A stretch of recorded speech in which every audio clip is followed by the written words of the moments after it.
I'm Egbert, the owner of this station. Check out my website at egbert.com. That's EGGBURT, egbert.com. Now it's back to Brad and John. Check out their website at bjshow.co. The BJ Show? Come on, guys.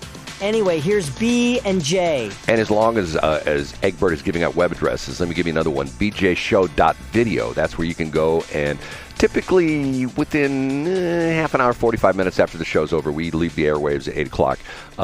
The shows are put up on our no, it's not our Facebook, our YouTube channel.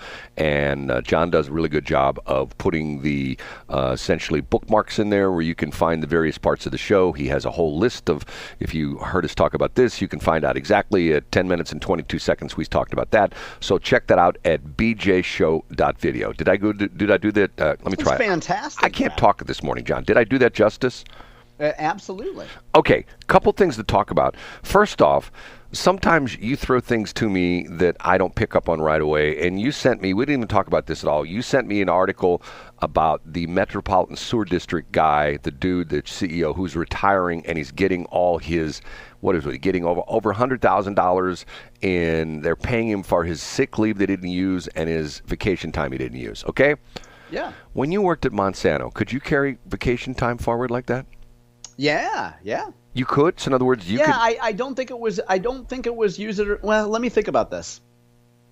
I think, gosh, I don't remember, Brad. I'm not sure exactly what it was.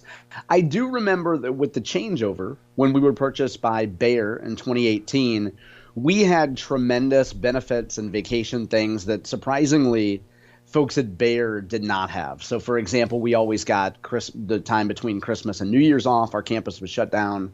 Things like that. We were treated very well at Monsanto. We were treated so well, Brad, that it would make you sick. Well, like you would complain about how we weren't working 23-hour days, 7 days a week if you were in management there. Okay, Brad. now here's the difference. I've said this before. Privately owned company, actually it was a publicly owned company because it was yeah, but not a public, right? Not taxpayer funded, right? And not a taxpayer funded company. I don't have a problem with that. If that's what you want to do, I don't necessarily agree with it, but when it comes to the government, and I know people are going like, well, Metropolitan Sewer District, what's interesting is there are a couple of things where the city and the county work together, which is very rare if you know the whole situation with the St. Louis City and St. Louis County relationship. But the Metropolitan Sewer District is one of them, where the sewers in the city and the county are essentially one operation, MSD. And the dude retired, and he's getting $100,000 because he didn't take his vacation time, and he didn't take, not all of his vacation time, he didn't take a lot of his sick leave. I think that's wrong. Use it or lose it. You get whatever you get per year. If you don't use it by the end of the year, too bad. You lose it. Start it. Now, what you're saying, Brad, is that they should start that immediately. What you're not saying is that this guy who learned about that probably on day one at the job and decided, okay, I'm going to sacrifice today and not take my vacation and my sick time and whatever, and I'm going to save it for retirement. That guy should not get punished because he was playing by the rules that were in front of him. You would agree with that, right? No, I think he should be forced to work in the sewers for a year, to be honest with you. That's what I'm saying. He should be the CSOs, and he should be forced to go to the treatment plants and everything, right? He should have to crawl under Forest Park and look at the decrepit nature of those water pipes. Right. Chief Sewer Officer, you got it right. No, I hear what you're saying, John, but you hear this all the time that, and it's almost always government employees. Well, so-and-so retired, and on the way out, they got a $300,000 check. And I'm going like, what? But see, I cheer for them, Brad, because I would make the argument that these state employees, excuse me, and MSD is not a state employee, but these public sector employees, they're given a set of rules. And the first thing I would do on my first day, if I planned on being a career employee, was I would look at the rules and say, how do I take advantage of every possible rule in here? And if that includes accruing vacation days and then cashing out when I'm ancient, like in my 60s, people in their 60s have 1 foot in the grave already, Brad. I might as well cash out to the best of my ability. Well, see, once again, that's where you and I are a little bit different because of the fact that, I have a different mentality because of the fact that for the past, this is the year is 2024. For the past 40 years, I've owned my own companies, and I don't have all the bennies and things like that employees do. There are times over the past 40 years, matter of fact, I kid about this with you, but man, I tell you what, every day I'm thinking to myself, I need to apply for that job at KWMU for a reporter, because of the fact that they would love you there, Brad. Oh my God, if they don't hire me, I could sue them 14 ways from Sunday for all the discrimination. First off, age discrimination, like you could really exaggerate a limp. You could say that you're a gimp and that they didn't hire you because you're gimpy. Well, it's funny you should mention that because at my earth-shattering event on Monday, an attorney said to me, "Why are you limping?" and sorry, that's just so funny to me. well, I can't say on the air what I said back to him. But anyway, going back to the original thing. I just think it's wrong. And here's the deal. The deal is when you are a government employee, you are essentially working for us because we put you there. The citizens put you there. Sure, we pay for your job.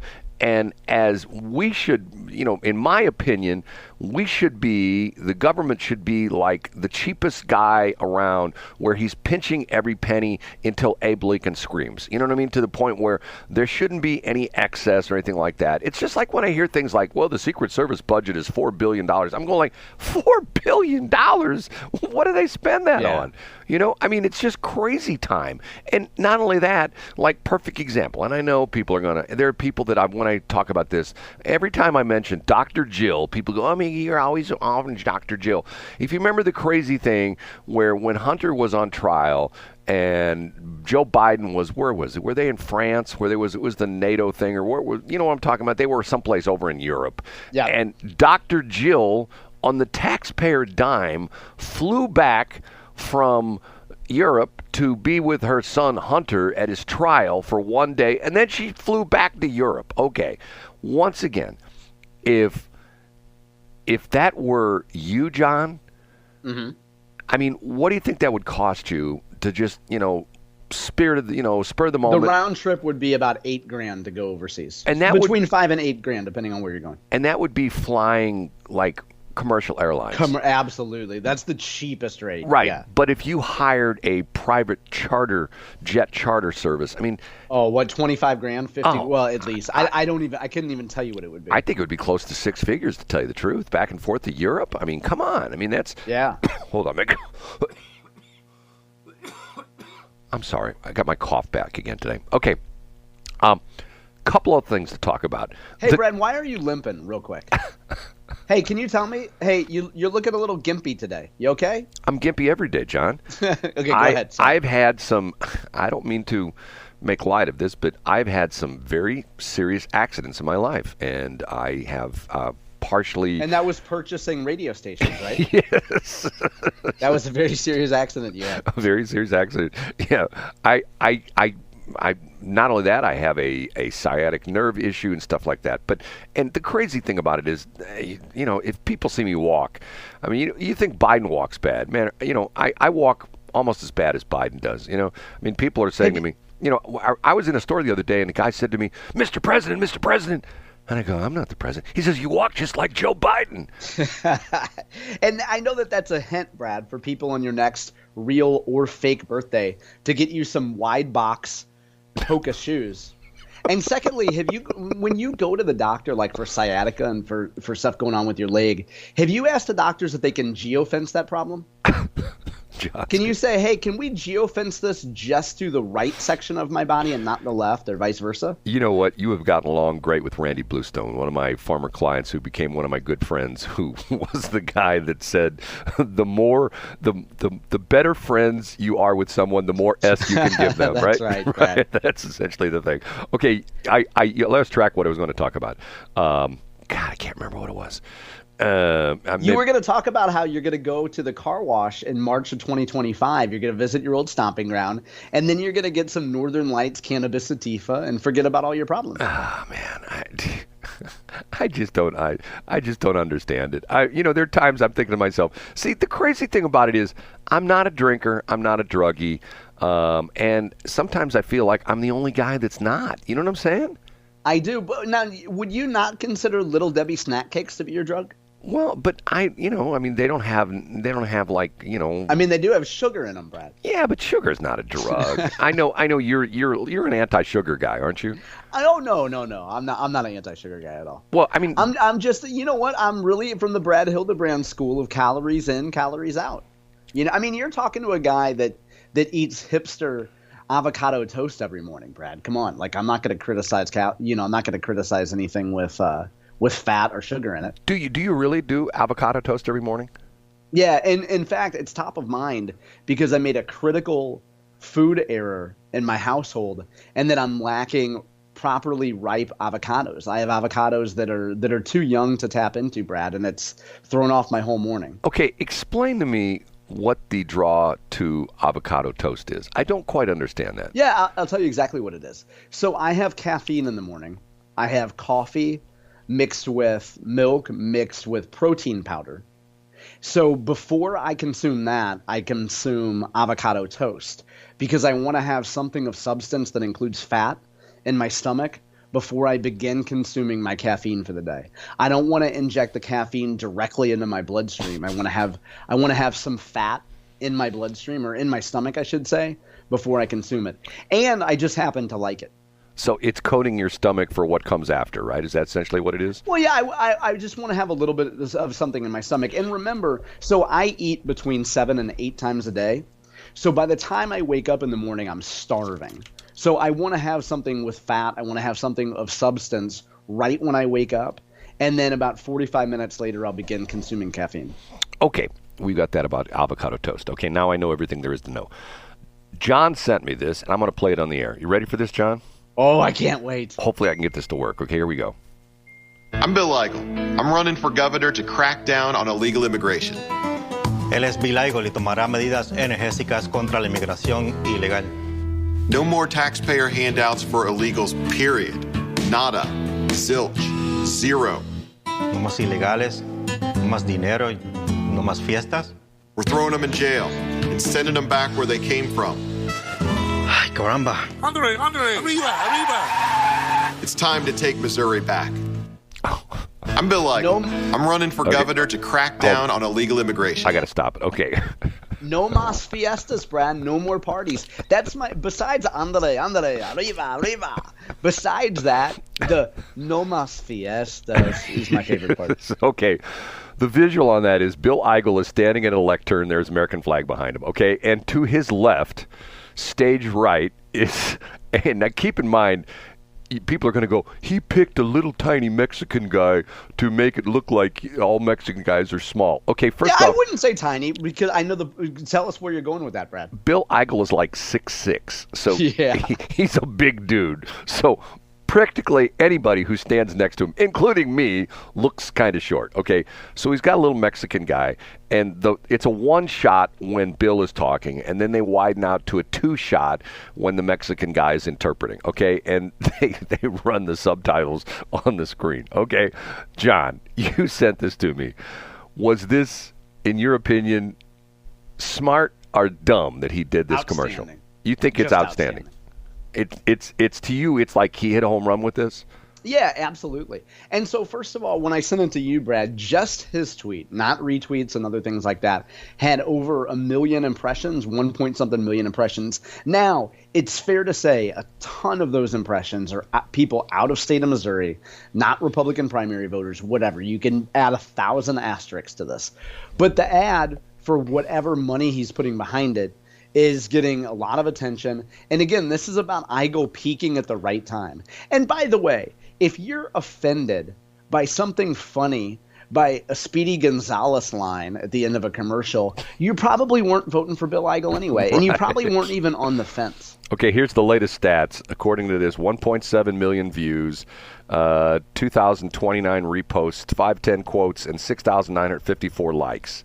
And 595 bookmarks. Okay, once again, in the media business, he's hit a home run. I mean, that is what's called incredible earned media. Would I be able to? Yeah. And now, excuse me, imagine the reporters over the last 24 hours that have gone bonkers. I can't believe that Canada is doing this. Can you believe it? And the liberals get mad. And this was actually a topic on Scott's show yesterday. He and Casey talked about this. If your bill and you get a negative, loud reaction from liberals, it's exactly what you want.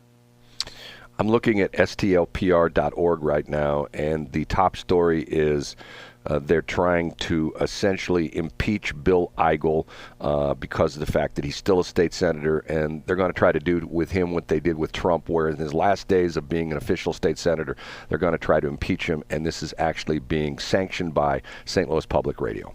It is. I saw that. And actually, as part of his penance, he has to spend 8 hours on a Juan Deere tractor. He has to help Carlos and the lawn crew, Brad, over here in Chesterfield. I thought he would have to do the noonday show with, what's her name? Elaine Cha. For a month. That would be his penance, right? Okay. He would have to talk about the intersectionality of victimhood, Brad. Did we say that? Okay, we did. Okay. I wonder if Jason Rosenbaum will ever talk to me again after that. Okay, we have to take a break. And by the way, I'm serious about this. If you need me to pray for you, I am an honest-to-goodness pastor. 25 God Squad. That's the line. And what's funny is yesterday, I didn't tell you this off the air, or did I tell you this on the air, off the air? One of the people who calls up says, because it leaves a recording. And listen, seriously. I called. Okay, and this is for real. I'm not kidding. If you leave a prayer request on 25 God Squad, Pastor Brad, that's me, we'll pray for you.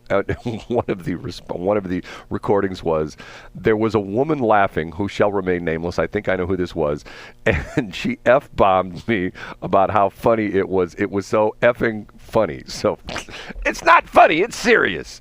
I'm praying. All I would say is Jesus probably didn't drop F-bombs, but okay. I'm praying my butt off from Rick and Tracy. They need our prayers, okay? Thanks for checking out the Brad and John Show podcast. This segment of the show is brought to you by John Combest's book, Stalking, Harassment, Internet Trolling, A Guide to Recovering and Rebuilding After Online Attacks. It's a great reference if you've ever been the unfortunate target of a social media attack. It's available on Amazon. Just search John Combest. That's C-O-M-B-E-S-T, John Combest, and the book will show up in your search results. Now it's time for another segment of the Brad and John Show. Can you handle it?